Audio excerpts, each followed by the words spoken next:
Education একাডেমির পক্ষ থেকে সকলকে শুভেচ্ছা ও অভিনন্দন। আজকে আমরা দশম শ্রেণীর একটি গুরুত্বপূর্ণ প্রশ্ন ও উত্তর সম্পর্কে আলোচনা করব, যেটা প্রতি পরীক্ষায় আসে। এমন কোনো পরীক্ষা নেই যে আসে নাই। √2 একটি অমূলদ সংখ্যা প্রমাণ করো। ধরি √2 একটি মূলদ সংখ্যা, তাহলে এমন দুইটি পরস্পর সহমৌলিক স্বাভাবিক সংখ্যা যে পি কিউ গ্রেটার দ্যান 1 থাকবে, যেখানে এখানে আমাদের মূলদ সংখ্যা এবং অমূলদ সংখ্যা সম্পর্কে ধারণা থাকতে হবে। অমূলদ সংখ্যা যেটা ভগ্নাংশ আকারে প্রকাশ করা যায় না, সেটা হচ্ছে অমূলদ সংখ্যা।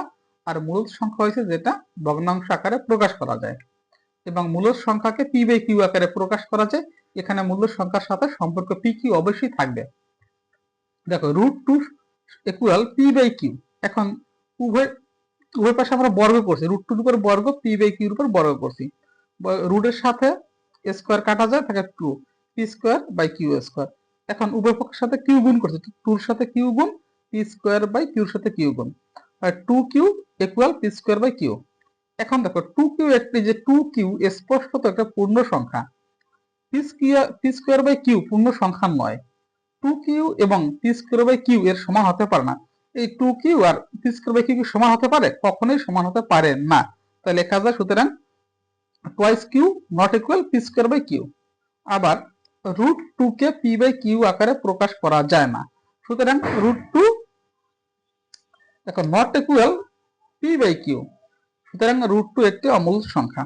তোমরা সকলেই মনে রাখবে, পরীক্ষায় 100% আসবে, তাতে √2 পরিবর্তে সংখ্যা চেঞ্জ হতে পারে। √5, √7, √2, √10 একটি অমূলদ সংখ্যা। অবশ্যই পরীক্ষাটা আসবে, তোমরা গুরুত্ব সহকারে এটা করবে। তারপরে আমরা আর একটা অঙ্কে আসি, খুবই গুরুত্বপূর্ণ অঙ্কটা দেখো।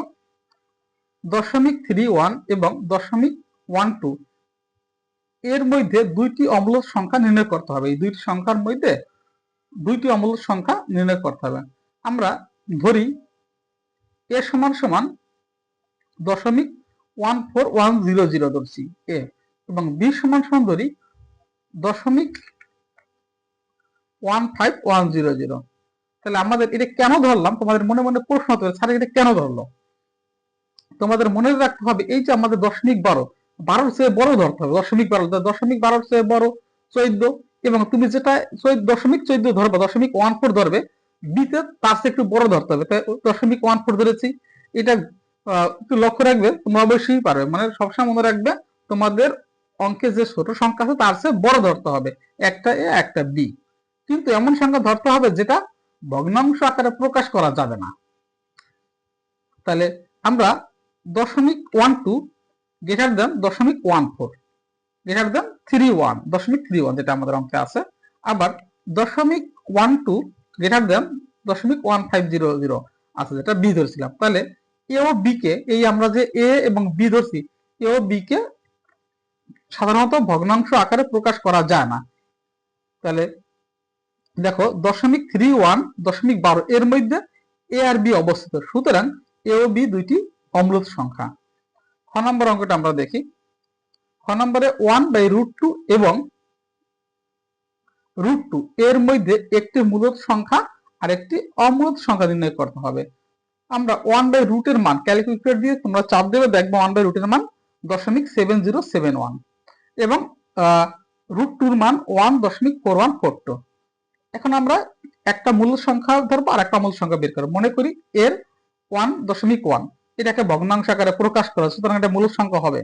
এবং বি সমান সমান 101 ডট ডট আরো অনেক রয়েছে, এটা অমূলদ সংখ্যা, এটাকে ভগ্নাংশ আকারে প্রকাশ করা যাবে না।